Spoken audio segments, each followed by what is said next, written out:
ito ang pinakaunang property na pinagkatiwala sa akin ni Lord, na pinagkatiwala din sa akin ng may-ari, kay Ma'am Gladys.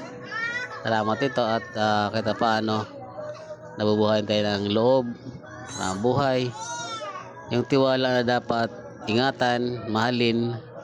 Kaya ito, ginagawa natin yung gampanin natin bilang broker, ahente, katiwala sa isang property. Kasi ang may-ari is here and abroad siya, labas-pasok sa bansa. Kasi nga, dahil sa business niya, so wala siyang ibang pinagkatiwala kundi sa akin lang.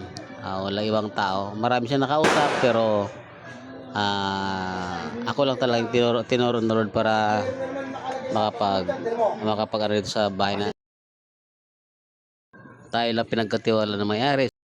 Sulitin natin, ayusin natin, at kailangan yung pagtitiwala tumbasan din natin yung pag-aaruga, pag-asikaso. Kahit sa mga papers nito, ako naman nag-asikaso. Pero of course, binabayaran din naman yung panahon natin, oras natin para asikaso yung mga dokumento, maayos to sa pagpapaupan ng kanyang unit. So yun nga, para sa ating lahat na buhay ahente, tiwala lang, patuloy lang, gagaan din ang buhay natin. Hindi bang buhay nasa baba tayo.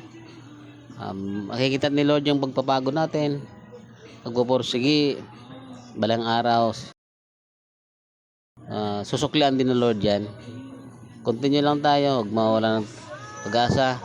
Nadadapa man tayo, bumangon lang, magpakumbaba, at humingi ulit sa Lord ng strength, lakas para magpatuloy sa buhay, para sa pamilya natin na naghihintay, para sa pamilya natin na nangailangan sa atin, sa lakas natin at presensya natin.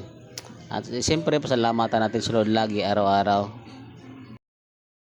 dahil siya lang ang may lakas, ikapangyarihan, at karapat dapat na purihin sa mga bagay na ating gagampanan, na ating nahawakan, pa-financial man, mawalakas ng katawan, purihin natin sa Lord.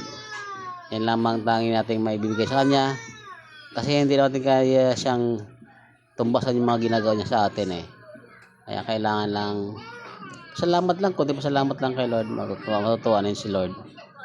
Okay.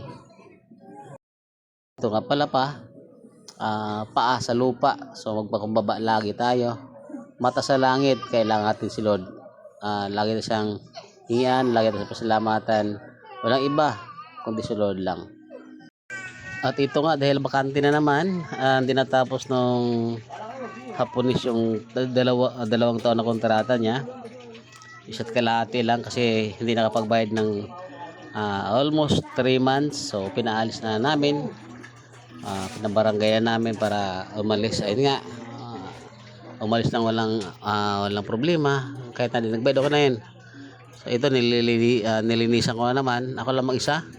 So kaya naman, hindi naman marumi yung tumira, hindi madugyot. So okay lang yung kahit ako lang mag-isa maglinis. Walis, kuskus, map lang naman. Walang mabigat na trabaho sa paglilinis sa bahay na to. Malinis nga lang. Tapos tatlo lang din sila sa laki ng bahay na to. Tatlo lang nakatira. Ang marami lang is yung mga aso na labrador, tapos yung chihuahua. Ayun na. So tapos na rin check ko lahat yung mga ilaw, pati mga aircons, mga kwarto, mga kabinet, at iba pa, pati maid's room, pati lababo, pintuan. Inaano ko lahat yan, i-check para ayos natin kung ano bang problema, kung wala ba, kung may papayos ba. So ang nakita natin is ipaparepeat na natin yung baba lang.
At of course, may bayad yung paglilinis ko dyan.